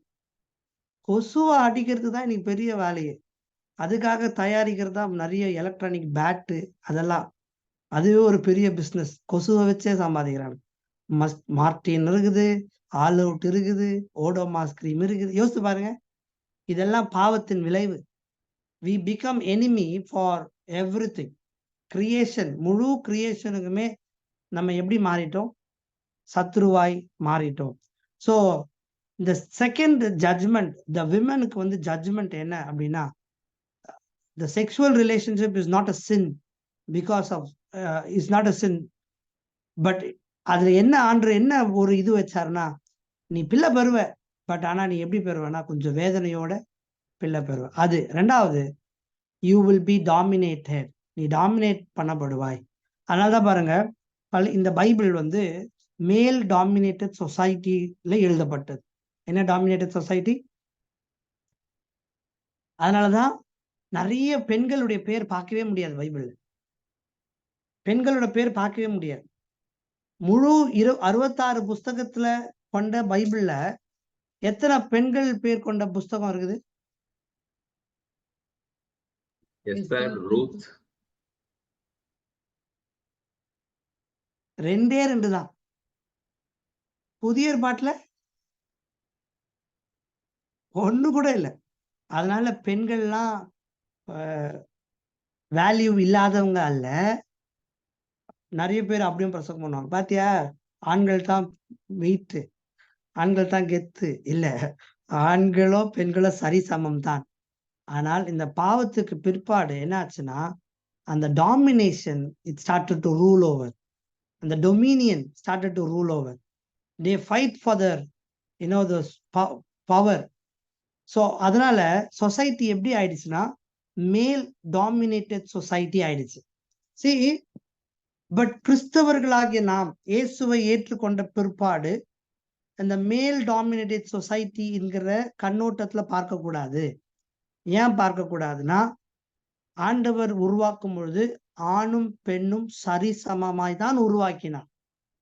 ஆனா அந்த அந்த ரிலேஷன்ஷிப் பிரேக்கப் அல்லது அந்த டாமினேஷன் வந்து யாருக்கு போயிடுச்சு அப்படின்னா, அந்த லீடர்ஷிப் எபிலிட்டி யாருக்கு போயிடுச்சு அப்படின்னா, it is given to Adam. Okay, அந்த லீடர்ஷிப் ரோல் நவ் see நம்ம கேட்கலாம், பாஸ்டர் யார் அப்போ ஃபேமிலியை ரன் பண்றது? ஹஸ்பண்ட் தானே தலை, ஹஸ்பண்ட் தான் எல்லா டிசிஷனும் எடுக்கணும், ஒய்ஃப் வந்து பப்பட் மாதிரி தான் இருக்கணும். இல்ல, see இங்கதான் வந்து நம்ம புரிஞ்சுக்கணும், ஹஸ்பண்ட் அண்ட் ஒய்ஃப் ரெண்டு பேருமே they are both must complement each other. ரெண்டு பேருமே ஆண்டவருக்கு சரிசமமா தான் பாக்குறாரு. ஆனா வரும்போது கூட லீடர்ஷிப் ரோல்னு ஒன்று இருக்குது, அது வந்து ஆண்டவர் ஹஸ்பண்ட் தான் கொடுத்துருக்கிறார். அதே சமயத்துல ஒய்ஃபோட டிசிஷனோ அல்லது அவங்களோட ஆலோசனையோ அட்வைஸோ கேட்கக்கூடாது என்பது அல்ல. ஓகே, கேட்கக்கூடாது என்பது அல்ல. See, sometimes for the benefit of the family, சில நேரத்துல ஒய்ஃப் நல்ல டிசிஷன் எடுக்கலாம், ஹஸ்பண்ட் சில நேரத்துல நல்ல டிசிஷன் எடுக்கலாம், சில நேரத்துல முட்டாள்தனமாகவும் எடுக்கலாம்.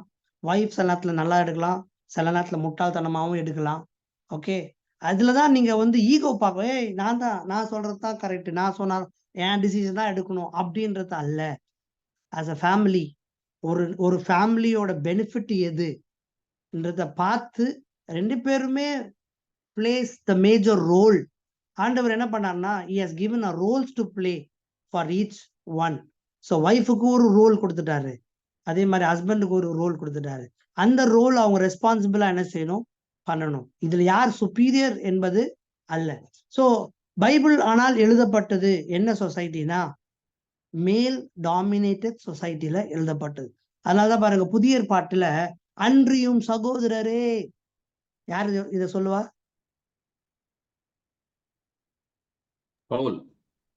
பவுல், பேதுரு. நீங்க எல்லா நிருபத்தையும் வாசித்தீங்கன்னா அன்றியும் சகோதரரே, அவர் சபைக்கு எழுதும் போது யாருக்கு எழுதுறாரு? சபையில யார் அதிகமா இருப்பா?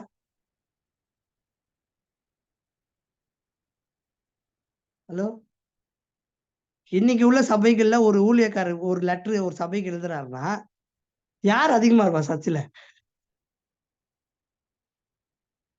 நான் சென்னையில ஒரு மெகா சர்ச்ல இருந்து தான் வந்தேன். எங்க சர்ச்ல கிட்டத்தட்ட 4000 பேர் விசுவாசிகள் கொண்ட சர்ச், ஐநாவரம், சென்னையில. நான் 5 ரோல 2 ரோ ஆண்கள் 3 ரோ பெண்கள். அப்ப யார் அதிகம்? அப்போ இப்போ எழுதுனா லெட்டர் எழுதுனா பாஸ்டர்ஸ் எப்படி எழுதுவாங்க? அன்றியும் சகோதரிகளே, ஏன்னா அவங்கதான் அதிகமா இருக்கிறாங்க. இது இப்ப மட்டும் இல்ல, அப்பவும் அப்படிதான். பெண்கள் சீஷர்கள் நிறைய இருந்தாங்க. ஆனா ஏன் பெண்கள் அன்றியும் சகோதரரேன்னு எழுதுறாங்க அப்படின்னா, ஏன்னா இட் வாஸ் அ மேல் டாமினேட்டட் சொசைட்டி. அதனாலதான் நிறைய பிரசங்கியார்கள் இன்னைக்கு பெண்கள்லாம் பிரசங்கம் பண்ணக்கூடாது. ஏன்னா பவுல் ஒரு இடத்துல சொல்லார்ல, ஸ்திரீகள் பேசக்கூடாது.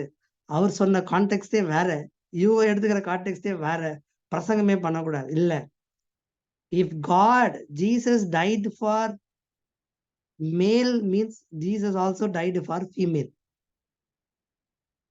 ஆமாவா இல்லையா? ஏசு கிறிஸ்து ரத்தம் சிந்தி ஆண்களை மட்டும் மீட்டெடுத்தார் சொல்ற ஆண்கள் எல்லாம் அல்லையா சொல்லுங்களா?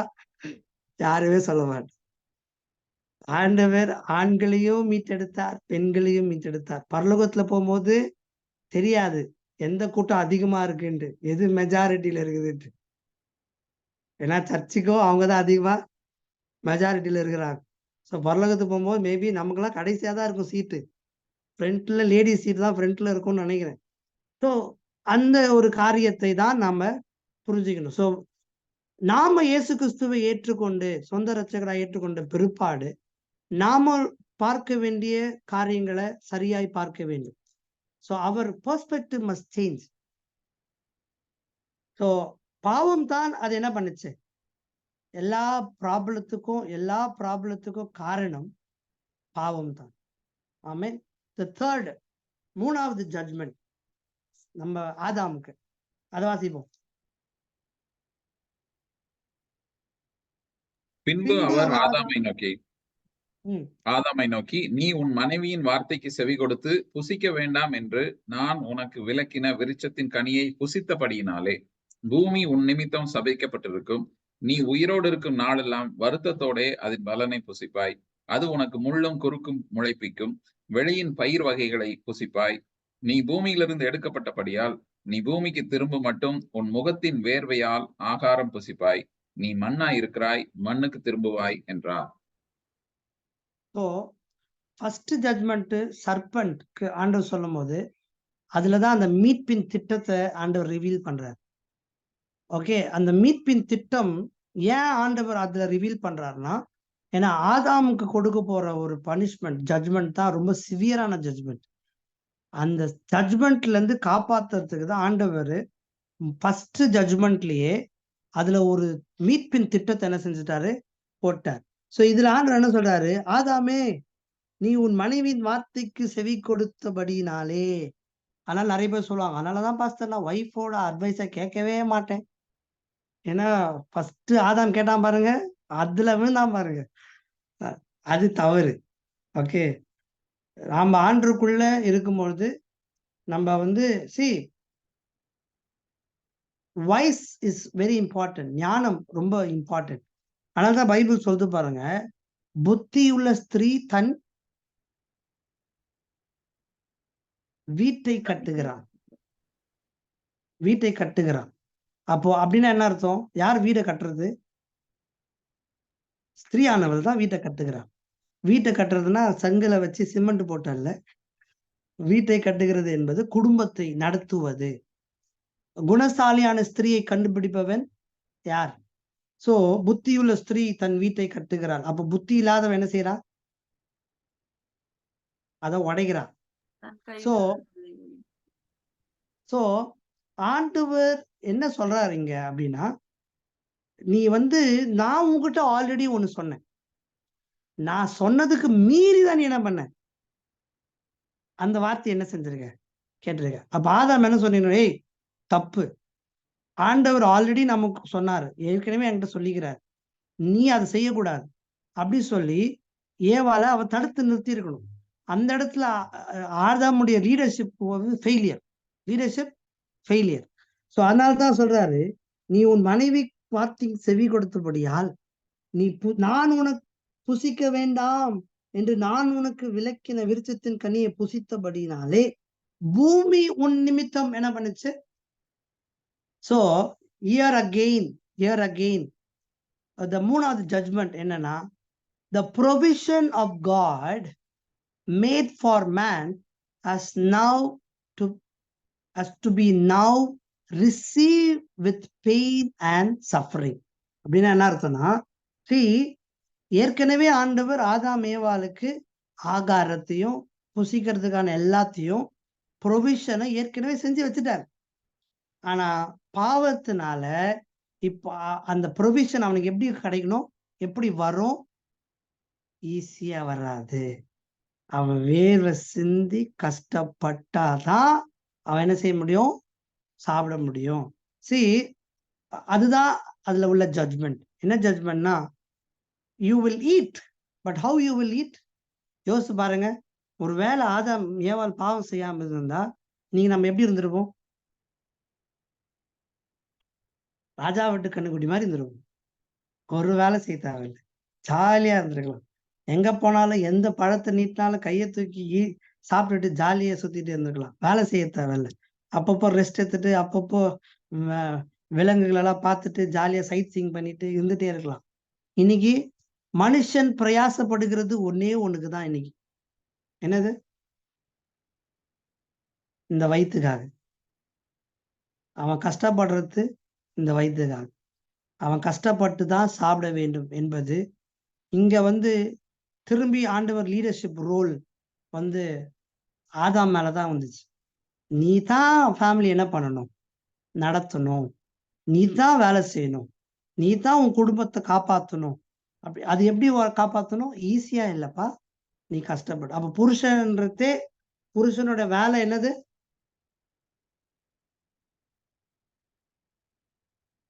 புருஷனோட வேலை என்னது? சம்பாதிப்பது. வேலை செய்யணும். கஷ்டப்பட்டு சம்பாதிச்சு குடும்பத்தை காப்பாத்தணும். இதோ சத்தம் மட்டும் வருது.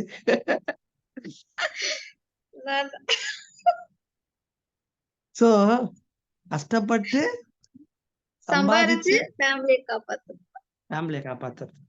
அதே சமயத்துல குடும்பத்தோடவே இருக்கணும். நிறைய பேர் என்ன பண்றாங்க, சம்பாதிக்கிறேன்ட்டு அங்கங்க போயிட்டு பொண்டாட்டியோ பிள்ளைகளையோ ஊர்ல விட்டு போயிருது. அப்படியே இருக்கக்கூடாது. ஒருவேளை வெளிநாட்டுல இருந்தீங்கன்னா யோசிப்பேன், ஐயோ பாஸ்டர் இப்படி போதிக்கிறாரு. சரி, நம்ம சம்பாதிக்கிறது எதுக்கு? Family first. இந்த ப்ரையாரிட்டி ரொம்ப முக்கியம்.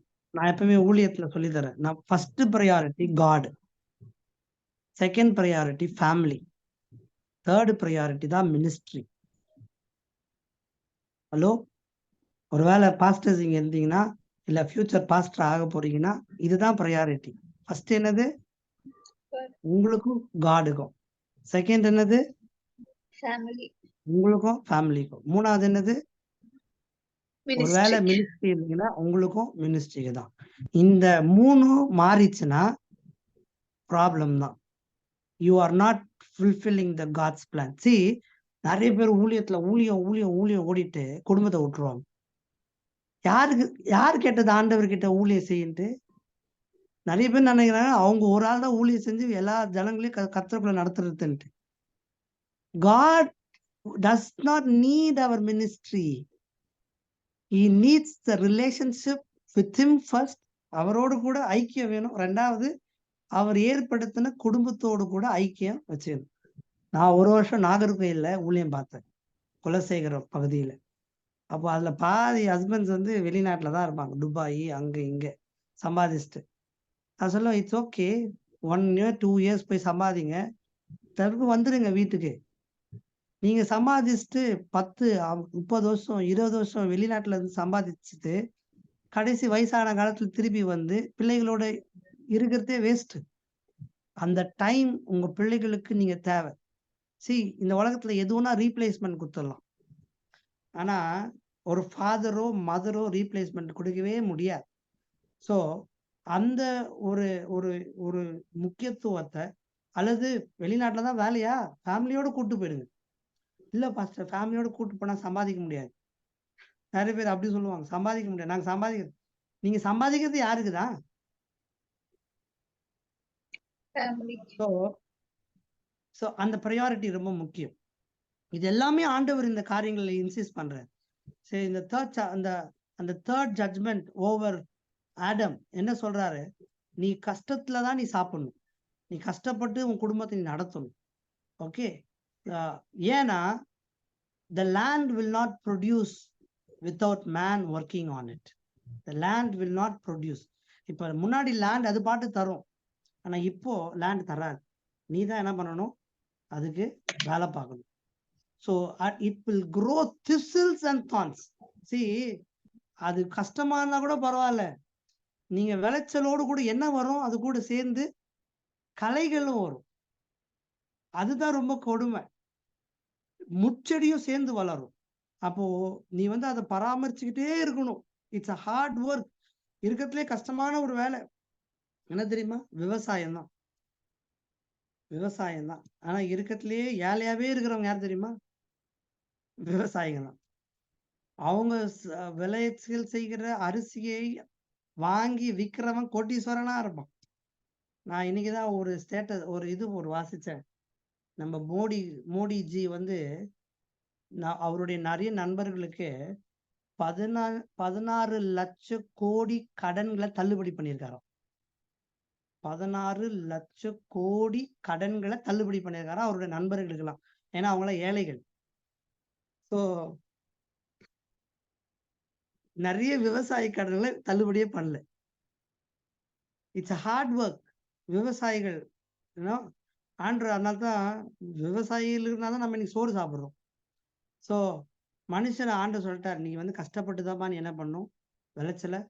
Finally God pronounce is ultimate judgment of death of man. So கடைசியில் ஆண்டவர் என்ன கடைசியா அவன் மேல கொடுத்த ஒரு ஜட்ஜ்மெண்ட் என்னன்னா, நீ மண்ணிலிருந்து எடுக்கப்பட்டபடினால் நீ மண்ணுக்கே திரும்பும் மட்டும் உன் முகத்தின் வேர்வியால் ஆகாரம் புசிப்பாய், நீ மண்ணா இருக்கிறாய், நீ மண்ணுக்கு திரும்புவாய் என்றார். நீ மண்ணா இருக்கிறாய், மண்ணுக்கு திரும்புவாய். ஸோ அந்த இடத்துல நம்ம என்ன பார்க்குறோம்னா,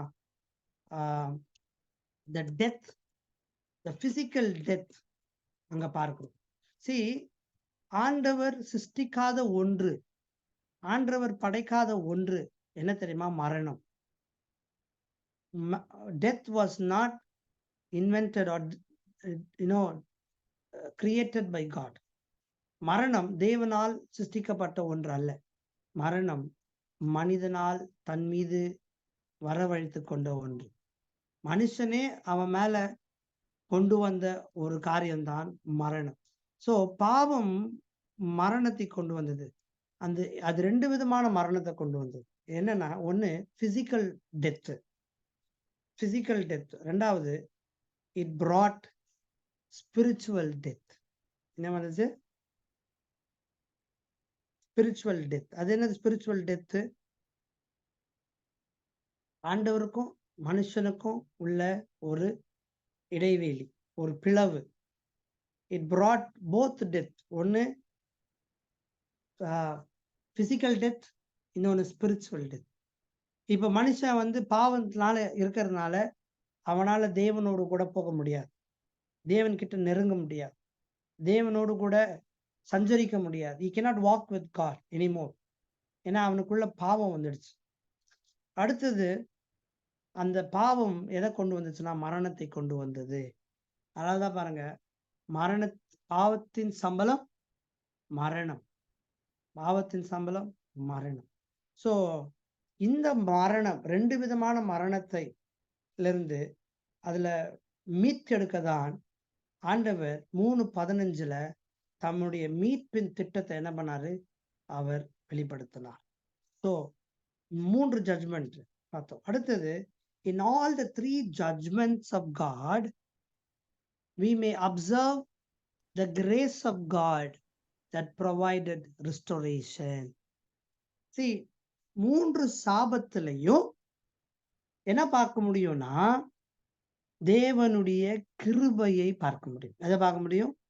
தேவனுடைய கிருபையை பார்க்க. இதுலதான் ஆண்டவருடைய குணத்தை நாம் கற்றுக்கொள்ள முடியும். What are the moral attributes of God? Moral attributes of God.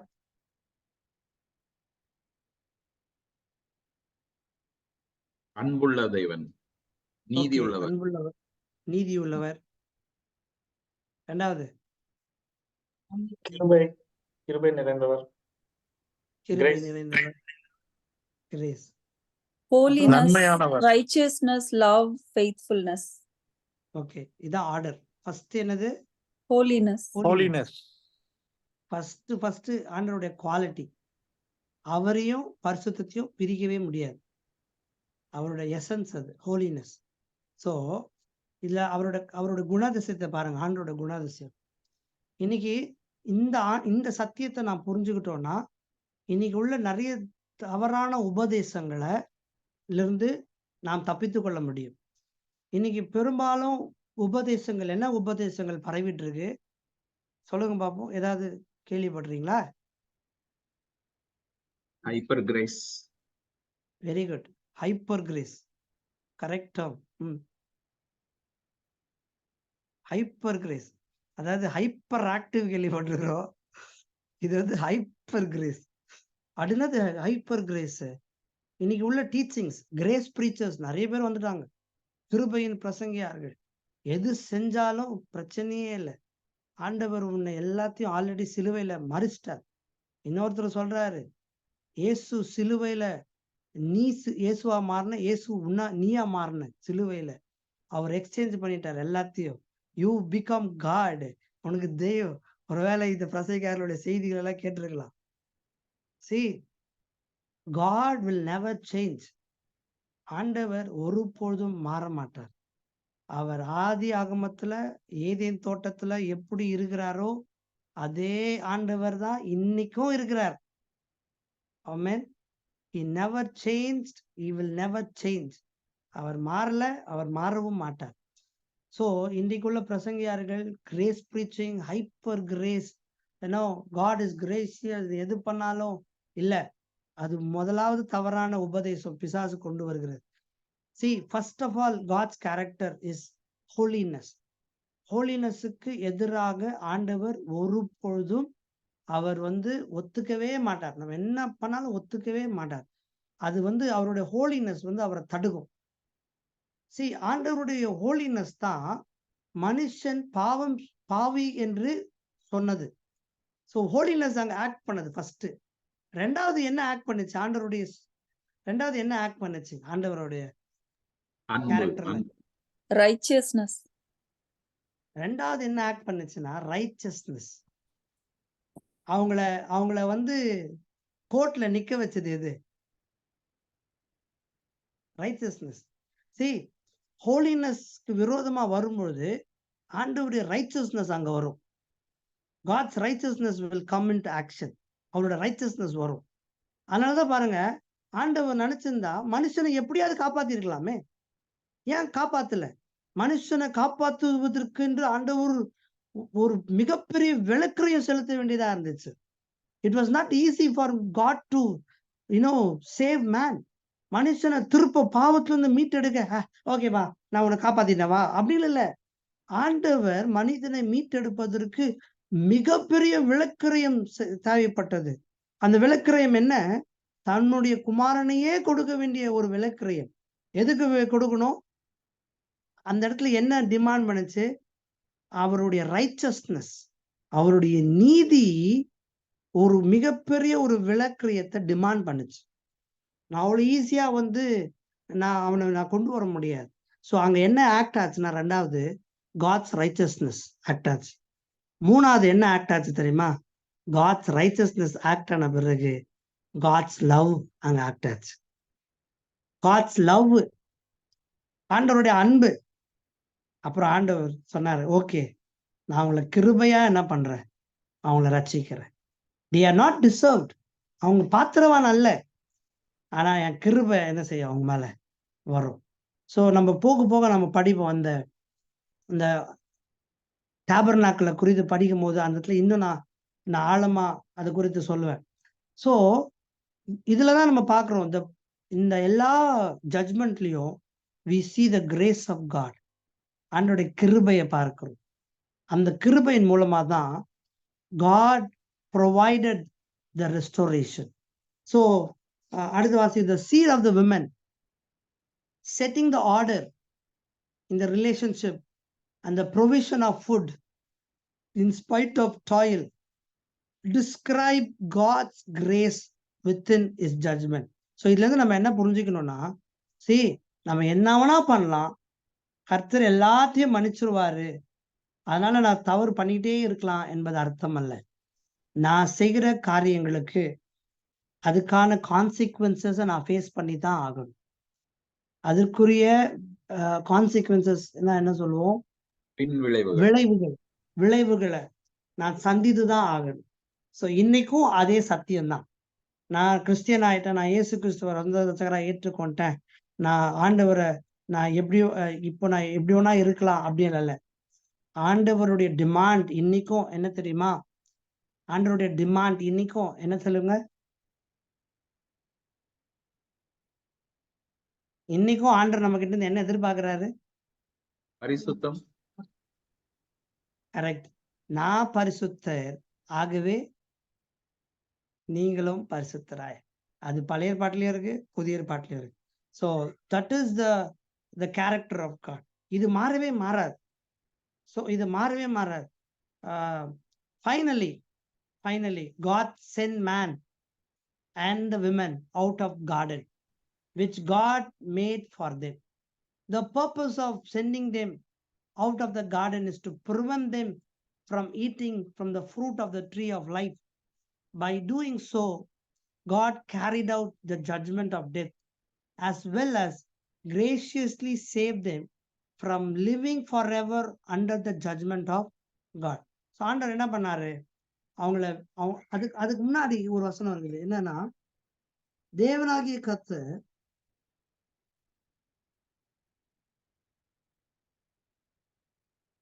21வது வசனம். தேவனாகிய கர்த்தர் ஆதாமுக்கும் அவன் மனைவிக்கும் தோல் உடைகளை உண்டாக்கி அவர்களுக்கு உடுத்தினார். என்ன உண்டாக்கி? அவங்க போட்ட உடை என்ன உடை? அத்தி இலை. சரி பாருங்களேன், இதுல கூட ஆண்டவருடைய கிருபை பார்க்கலாம். என்னன்னா, மனிதனுடைய ஐடியா டெம்பரவரி ஐடியா. யோசித்து பாருங்க, இன்னைக்கும் நம்ம இலையை கட்டிட்டு தான் உயிர் வாழணும் அப்படின்னா யோசித்து பாருங்க, நம்மளால ஃப்ரீயா தூங்க முடியுமா? காலையில எழுந்திரிச்சு பார்த்தா கழுதை சாப்பிட்டு இருக்கோம் இலையெல்லாம், இல்லைன்னா ஆடு மாடு சாப்பிட்டு இருக்கோம். அன்னைக்கு கூட அப்படிதான் இருந்திருப்பாங்க. ஆதாமேவாள் ஒளிஞ்சு இருந்தா கூட பயந்து போய் தான் இருந்திருப்பாங்க. பின்னாடியே ஏதாவது மிருகம் வருதாடா பார்த்துட்டு தான் நடந்து போகணுமே. ஏன்னா போயிட்டே இருக்கும்போது, ஏன்னா நிறைய விலங்குகள் சாப்பிடும்ல, இலைகள் சாப்பிடுறது. ஒட்டகம் சாப்பிடும், யானை சாப்பிடும். யோசித்து பாருங்க. See, man's idea was temporary. அவங்களே அவங்கள காப்பாத்திக்கணும்னு நினைச்சாங்க, அவங்களே அவங்கள கவர் பண்ணணும்னு நினைச்சாங்க. அந்த கவர் வாஸ் வெரி டெம்பரவரி.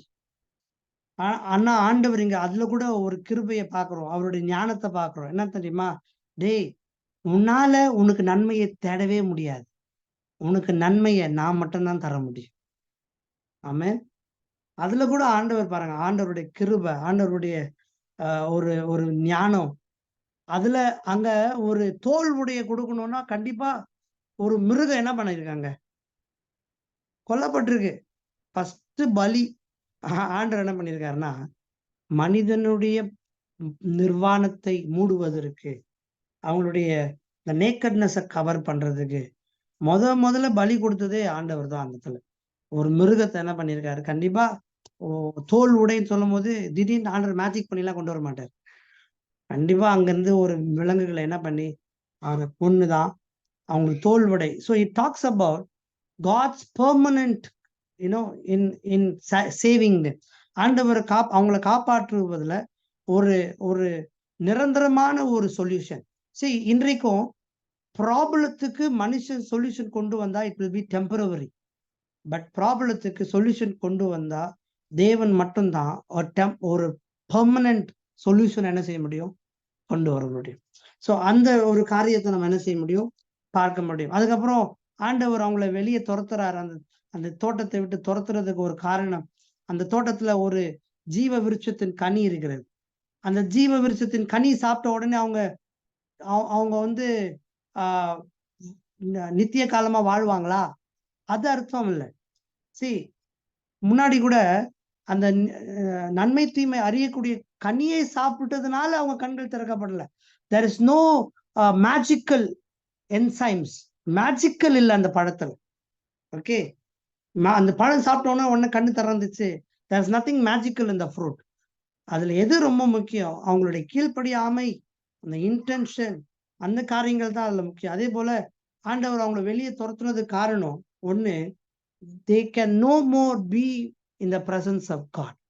தேவனுடைய பிரசன்னத்துல இனி அவங்களால என்ன செய்ய முடியாது, இருக்க முடியாது என்பதை காண்பிக்கதான் அந்த it's a symbolic representation, a symbolic way of saying that man cannot be with God anymore. So இப்போ முன்னாடி மனிதன் எப்போனா தேவ சமூகத்துல அப்ரோச் பண்ண முடியும், போக முடியும். ஆனா இப்போ மனிதனால எப்போனா போக முடியாது. தேவன் எப்போ நினைக்கிறாரோ, அல்லது தேவன் எப்போ அவனை கூட்டிட்டு போகணும்னு நினைக்கிறாரோ அப்பதான் அவன் போக முடியும். அதனாலதான் he sent them away from the presence of God. Okay, so மூணாம் அதிகாரம் இத்துடன் நிறைவடைகிறது.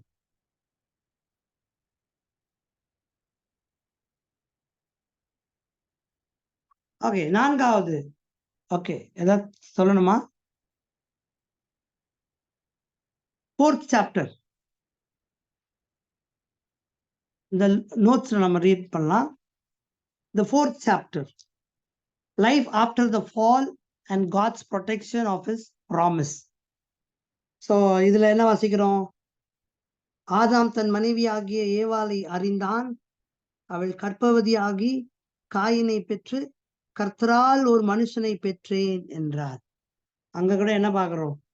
With the help of God, with the help of God. So this part of the narrative describes the life of a fallen man, but at the same time shows God's gracious provision and protection of his plan of restoration through the faithful ones. So இந்த 4ஆம் அதிகாரத்துல ஒரு கதைகள் இருக்கிறது. இந்த கதையை வந்து எதை காண்பிக்கிறது என்றால், 2 வித்தியாசமான வாழ்க்கையை காண்பிக்கிறது. 2 வித்தியாசமான வாழ்க்கை. ஒண்ணு, மனிதன் பாவத்தில விழுந்த அந்த வீழ்ச்சியின் விளைவினால் வந்த ஒரு வாழ்க்கையை காண்பிக்கிறது.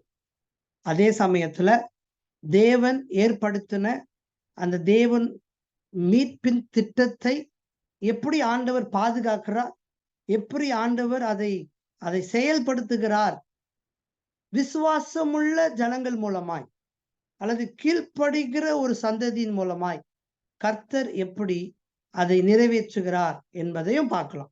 சோ ஒண்ணு, விழுந்து போன மனுஷனுடைய வாழ்க்கையை பார்க்கிறோம். 2வது, தேவனுடைய திட்டத்தை தேவன் எப்படி நிறைவேற்றுகிறார் என்பதையும் நாம் பார்க்கிறோம். So the development of 2 generation of people representing the obedient and the disobedient are portrayed. அப்படின்னா எப்படி 2 வித்தியாசமான சந்ததி உருவாகினது. ஒண்ணு கீழ்ப்படுகிற சந்ததி, இன்னொன்னு கீழ்ப்படியாத சந்ததி. இந்த 2 சந்ததி எப்படி உருவாகிறது என்பதை காண்பிக்கிற ஒரு கதையை தான் நம்ம பார்க்கிறோம். அந்த the flood eventually describes the disobedient, but the obedient are preserved by God's gracious provision. So அந்த கதை எங்க முடியுது அப்படின்னா, நோவாவுடைய சம்பவத்தில் அல்லது கதையில நம்ம பார்க்கிறோம். என்ன பார்க்கிறோம்? கீழ்ப்படியாத சந்ததி அழிக்கப்படுகிறது, கீழ்ப்படிந்த ஒரு சந்ததியை கர்த்தர் பாதுகாக்கிறார். எதுக்காக பாதுகாக்கிறாரு? தன்னுடைய மீட்பின் திட்டத்தை தொடர்ந்து நிறைவேற்றுவதற்கு அவருக்கு ஒரு சந்ததி தேவை. எந்த சந்ததி தேவைப்பட்டது? கீழ்ப்படுகிற சந்ததி தேவைப்பட்டது. அந்த கீழ்ப்படுகிற சந்ததியை தான் என்ன பண்றோம்னா நம்ம பார்க்கிறோம். So the first family, முதல் குடும்பம்,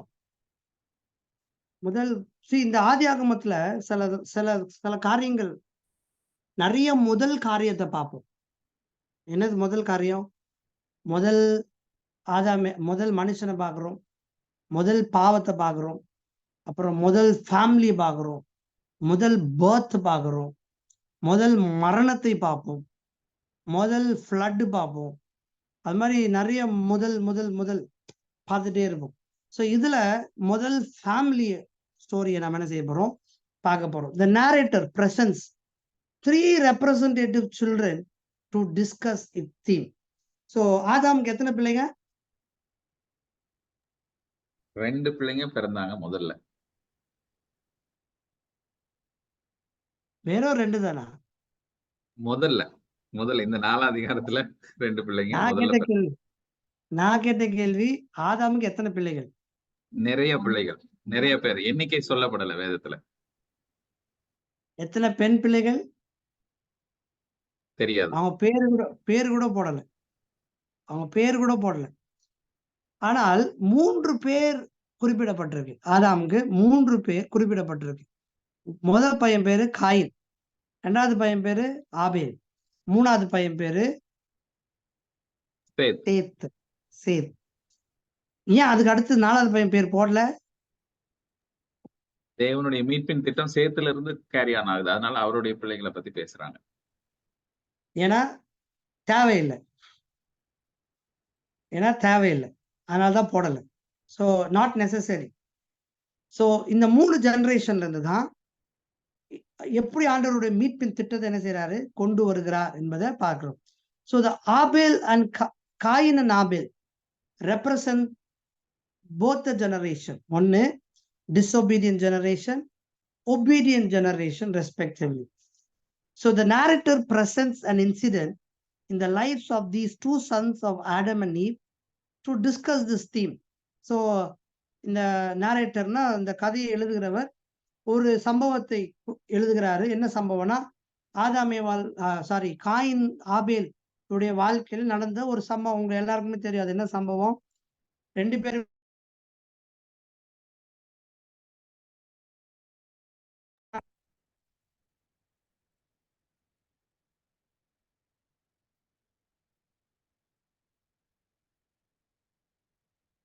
ஓகே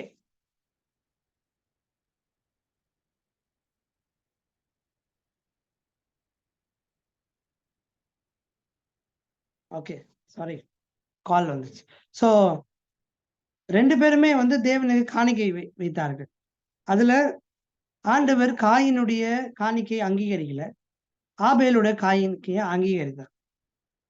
ஏன் ஆண்டவர் காயினோட காணிக்கை அங்கீகரிக்கல?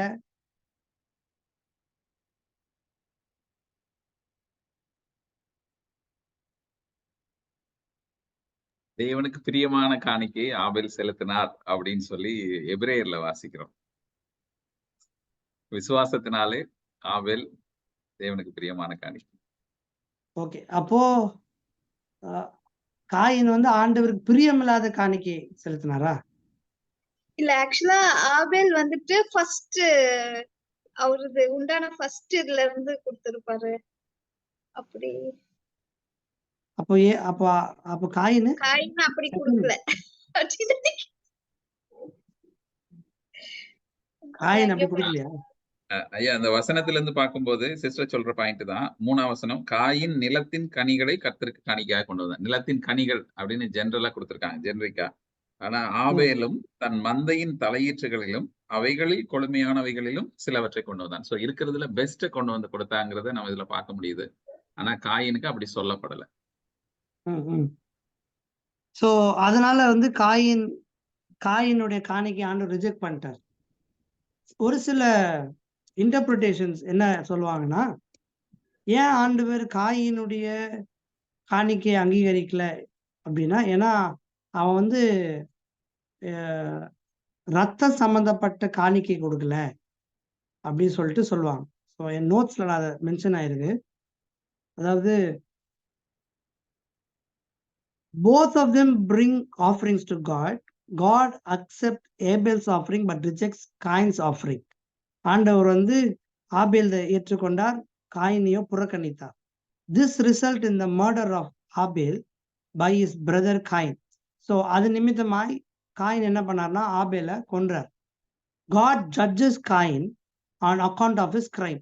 So ஆண்டவர் வந்து தண்டிக்கிறார் காயினை அவன் செய்த குற்றத்தினால. A popular view of understanding for God's rejection of Cain's offering is that it was not a blood sacrifice. நிறைய பேர் என்ன சொல்லுவாங்கன்னா, அவன் வந்து ரத்தம் சம்பந்தப்பட்ட காணிக்கை கொடுக்கல, ஒரு ஆட்டையோ இல்ல அது கொடுக்கல, அதனாலதான் தேவன் வந்து அதை அங்கீகரிக்கல என்று சிலர் வந்து சொல்லுவாங்க. பட் இங்க வந்து நம்ம நோட் பண்ண வேண்டியது என்னன்னா, it is not talking about a sacrifice, it's talking about offering. Sacrifice என்று சொல்லும் போது மட்டும்தான் அதாவது பலி செலுத்துறான், அவங்க ரெண்டு பேரும் பலி செலுத்துறாங்க, பலி கொடுத்தாங்க ஆண்டவருக்குன்னு சொல்லப்படலை. அவங்க ரெண்டு பேருமே காணிக்கை கொடுத்தாங்கன்னு தான் சொல்லப்படுறது. ஸோ இங்க வந்து பலி செலுத்துறது குறித்து பேசவில்லை, இங்க வந்து காணிக்கை செலுத்துறது குறித்து தான் பேசப்படுகிறது. அதனால இந்த இன்டர்பிரிட்டேஷன் வந்து சரியானது அல்ல. அவன் வந்து ஒரு கன்று கொடுத்திருந்தாலோ அல்லது ஒரு ஆடை கொடுத்திருந்தாலும் ஆண்டவர் ஏற்றுக்கொண்டிருப்பாரு. அவன் கொடுத்ததோ வந்து நிலத்தில் உள்ள கனிகளை, அதனாலதான் ஆண்டவர் ஏற்றுக்கொள்ளல அப்படின்ற ஒரு இன்டர்பிரிட்டேஷனை வந்து நிராகரிக்கிறோம். ஏன்னா it's not talking about sacrifice, it's talking about offering. பலிக்கும் காணிக்கைக்கும் வித்தியாசம் இருக்கிறது. பலின்னு சொல்லும் போது மட்டும்தான் அங்க ரத்தம் செலுத்தப்பட வேண்டும், காணிக்கைக்கு ரத்தம் செலுத்தப்பட அவசியம் இல்லை. But as offering both are acceptable. because Abel a shepherd brought from his flock and Cain. So காணிக்கைன்னு சொல்லும் போது ரெண்டுமே அங்கீகரிக்கப்பட வேண்டியதுதான். ஏன்னா கெயின் வந்து அவன் செஞ்ச வேலையில இருந்து அவன் கொண்டு வந்தான், ஆபேல் வந்து அவன் செஞ்ச வேலையில இருந்து அவன் கொண்டு வந்தான். ஸோ காணிக்கைன்னு சொல்லும் போது ரெண்டுத்துமே ஏற்றுக்கொள்ளக்கூடியதுதான், ஏற்றுக்கொள்ள வேண்டும். ஆனால் ஏன் ஏற்றுக்கொள்ளப்படவில்லை? The answer to the question why God rejected Cain's offering lies in Cain's attitude to God and God's response. ஏன் ஆண்டவர் ஏற்றுக்கொள்ளல அப்படின்னா காயினுடைய ஆட்டிடியூட்னாலதான். எதனால? See, God in his foreknowledge, God in his foreknowledge அப்படின்னா ஆண்டவர் நம்ம எல்லாரையுமே அறிந்தவர். முன்கூட்டியே நம்ம எப்படி யோசிப்போம், நம்ம என்ன பண்ணுவோம் என்பதை என்ன செய்யறாரு? அறிந்த தேவன். சோ நான் இவனை இப்படி பண்ணும்போது இவன் இப்படி ரெஸ்பாண்ட் பண்ணுவான் என்றது யாருக்கு தெரியும்? ஆண்டவருக்கு தெரியும். அந்த அந்த ஃபோர் நாலேஜை வச்சுதான் ஆண்டவர் என்ன பண்ணார்னா அவனோட ஆஃபரிங் என்ன பண்ணார்னா ரிஜெக்ட் பண்ணார். ஏன்னா his attitude is absolutely wrong. அவனுடைய மனப்பான்மை, அவன் காணிக்கை செலுத்துற விதத்திலையும் சரி, அவன் ஆண்டவர் கொண்டு வருகிற காரியங்களிலையும் அவனுடைய மனப்பான்மை, the attitude to God and ஆண்டவருடைய ரெஸ்பான்ஸுக்குமே he was not right in the sight of God. தேவனுக்கு முன்பாக அவன் சரியானவனாய் அல்ல. அவனுடைய மனப்பான்மை தேவனுக்கு முன்பாக சரியாய் இல்லை. ஆகவே தான் தேவன் அவனுடைய காணிக்கையை நிராகரித்தார். ஓகே, நான் 11 o'clock ஆகுது. நாளைக்கு நம்ம தொடர்ந்து அடுத்த கிளாஸ் இந்த இடத்துல இருந்து நம்ம கண்டினியூ பண்ணுவோம். ஏன் ஆண்டவர் புறக்கணித்தார், ஏன் ஆண்டவர் நிராகரித்தார், ஏன் ஆபேலுடைய காணிக்கை ஏற்றுக்கொண்டார் என்பதை நம்ம நெக்ஸ்ட் கிளாஸ் நம்ம பார்ப்போம். ஓகேங்களா? ஓகே, ஸோ யாராவது ஜோம் பண்ணுங்க, வில் ஃபினிஷ்.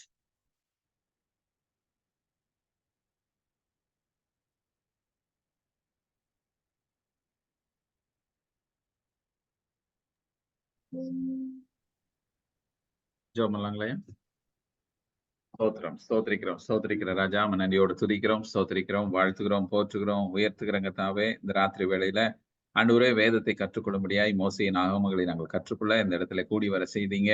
ஆண்டவரே, மனிதனுடைய பாவத்தையும் அதனுடைய விளைவுகளையும் ஆண்டவரே உம்முடைய அன்பினால நீங்கள் எங்களை ஆண்டவரே உடைய பரிசுத்தத்தினால உங்களுடைய நீதியினால எங்களை எப்படியெல்லாம் மறுபடியும் ஆண்டவரே ஸ்தோத்திரம் சும்மோடு கூட சேர்த்துக் கொள்ளும்படியாய் தேவன் செய்த எல்லா காரியங்களையும் தண்டனைகளையும் ஆண்டவரே நாங்கள் படித்தோம். அதுல இருந்து நாங்கள் கற்றுக்கொண்ட பாடங்களுக்காய் நன்றி செலுத்துகிறோம். ஆண்டவரே, எங்கள் வாழ்க்கையிலும் நாங்கள் அதை சரியாய் ஆண்டவரே அப்ளை பண்ண கிருபை தாருங்க. கர்த்தாவே, உமக்கு ஸ்தோத்திரம். இந்த பாடத்தை நடத்தி கொண்டிருக்கிற ஆசிரியருக்காய் நன்றி செலுத்துகிறோம். ஆண்டவரே, அவரையும் கர்த்தர் தம்முடைய கிருபையினாலும் பரிசுத்த ஆவின் வல்லமையினாலும் நிறைத்து அநேகருக்கு பிரயோஜனமாய் ஆண்டவரே ஆசீர்வதித்து நடத்தும்படியா நாங்கள் செபிக்கிறோம். அவருடைய ஊழியத்தையும் குடும்பத்தையும் கர்த்தர் ஆசீர்வதிப்பீராக. கர்த்தாவே ஸ்தோத்திரம். இன்னும் ஆண்டவரே எங்களுக்கு திறந்த ஆண்டவரே ஸ்தோத்திரம் சிறந்த மனதோடு இவைகளை கற்றுக்கொள்ளத்தக்கதாய் உங்களுடைய நாமத்துக்கு மகிமையாய் அவைகளை பிரயோஜனப்படுத்த உங்களுடைய ஊழியத்துல நாங்கள் அவைகளை பிரயோஜனமாய் செயல்படுத்த கர்த்தர் எங்களுக்கு கிருபை தருவீராக. இன்னும் ஆண்டவரே நல்ல ஞானத்தையும் பரிசுத்தாவின் வழி நடத்தலையும் தரும்படியா நாங்கள் செபிக்கிறோம். உங்க கருத்துல எங்களை தாழ்த்துக்கிறோம், ஒப்புக் கொடுக்கிறோம். இயேசுவின் நாமத்தில் பிதாவே, ஆமென். ஆமென். Any questions? நீங்க பர்சனலா you can chat with me. Personal நீங்க வந்து எனக்கு கிட்ட பேசலாம். நான் உங்களுக்கு உதவி செய்ய ஆயத்தமா இருக்கிறேன். நன்றி. Okay, thank you. Thank you. See you next class Monday. Thank you, Pastor. Thank you. Good night. Good night. Good night.